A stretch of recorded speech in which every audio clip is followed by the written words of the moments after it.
las normas al borrador de nueva constitución. Ahora quería preguntarte si tiene relación este aumento de desinformación con quizás la dificultad que tenía la convención para comunicar, considerando que habían hartos procesos intermedios antes de que llegaran las normas al borrador, y también la mesa de la convención hacía su propia autocrítica, que había sido difícil para ellos explicarle a la ciudadanía qué era lo que se había aprobado. Sí, sin duda alguna. Probablemente esta falta de exactitud al momento de comunicar hizo que proliferaran las desinformaciones al respecto y que la gente en realidad, al no tener certeza de lo que efectivamente se estaba votando o de lo que efectivamente significaba un artículo, tendió a lo mejor amplificar incluso estas piezas desinformativas que circulaban por diferentes plataformas, pero principalmente en redes sociales. Perfecto, vamos a pasar a la siguiente gráfica porque queremos saber también sobre qué se desinforma. Vamos a desplegarlo ahora en pantalla. Gana o tiene mayor porcentaje esto que tiene que ver con los aspectos personales de los constituyentes. Sí, en un principio lo que más se habló fue sobre los constituyentes, ¿cierto? Por dar un ejemplo, esa fotografía que circuló donde se veía a Elisa Loncón dándole la mano a Augusto Pinochet, pero después se supo que si bien la foto era real, no era ella quien estaba en la imagen. Aspectos como esos fueron los que más circularon en un principio. Después diríamos que es el contenido del borrador, desde el PIC de febrero, como tú bien mencionabas, y luego el trabajo de la convención, por ejemplo, cuando se empezó a instalar que se iban a subir el sueldo o que se iban a dar vacaciones, ese tipo de información que circuló. Y por último, algo que estamos viendo ahora como tendencia, noticias e informaciones incorrectas sobre el plebiscito. Ahora, respecto, por ejemplo, al contenido del borrador, ¿hay algún ejemplo? En algún momento se habló del tema de que se quería cambiar el himno o la bandera de Chile. Sí, ese es un buen ejemplo de desinformación referida a lo que se estaba votando para el borrador, que se iban a eliminar los emblemas patrios.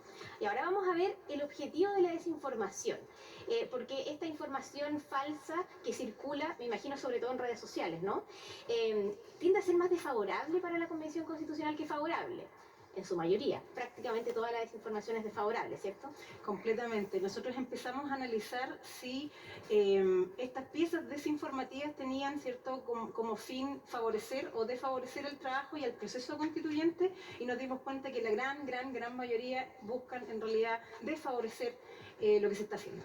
Ahora vemos que hay un pedacito favorable en plebiscito. Si nos puedes explicar a qué se debe eso. Sí, esa fue una información que circuló no hace mucho, que decía que según una encuesta se estaba dando por ganador la opción del apruebo, pero en realidad esa encuesta salió hace muchos meses, salió en el verano, entonces ahora se volvió a viralizar, pero con la imprecisión de que no es algo reciente, es algo de bastantes meses. Las encuestas recientes dan por ganador al rechazo, no al apruebo. Medianamente, entonces podríamos concluir a partir de estos datos que gran parte o casi toda la desinformación que circula en torno al proceso constituyente es para torpedear, digamos, el proceso constituyente. De todas maneras, sí. Y son dos cosas. Una es que efectivamente se busca torpedear el proceso constituyente, y otra es que la mayoría de esas desinformaciones son 100% falsas, no son imprecisiones.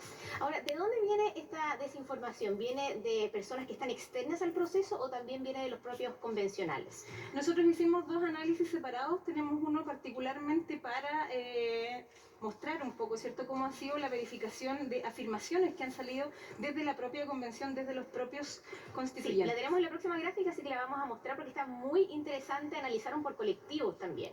Sí, y siempre a partir de la base de los desmentidos, ¿cierto? Siempre a partir de la base de los desmentidos. Lo que hicimos fue poner en clúster, ¿cierto?, la pertenencia a una determinada coalición de los constituyentes, y lo que observamos aquí es que la mayoría de las desinformaciones se concentran en colectivos que representan a la derecha y colectivos independientes. Entonces ambos tienen 32%. No obstante, las noticias 100% falsas se concentran un poquito más en la barra de la derecha, y las demás barras tienen más imprecisión que noticias o piezas completamente falsas. ¿Cómo explican ustedes que se concentren en la derecha y en los independientes? La cantidad de desinformación o quienes incurran más en desinformación. Bueno, la verdad es que estas son afirmaciones que han sido verificadas, entonces eventualmente podrían existir otras afirmaciones que no han sido verificadas por estas organizaciones. También podría ser que a lo mejor algunos constituyentes tienen más espacio en los medios para hacer estas afirmaciones.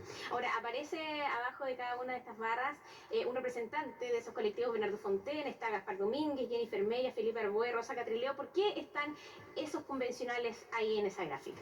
Sí, bueno, en realidad nosotros no los no los escogimos, sino que simplemente buscamos cuáles eran los constituyentes que tenían más afirmaciones verificadas como falsas o imprecisas y encontramos que ellos eran los que representaban cada barrita en el gráfico. De todas maneras, siempre hay más imprecisión que falsedad absoluta en esta desinformación. Sí, siempre hay más, en este caso al menos sí, a diferencia de lo que veíamos circulando en redes sociales en términos de afirmaciones, es factible decir que la mayoría son imprecisiones y no informaciones 100% falsas. En su mayoría son datos incorrectos o no necesariamente verificados.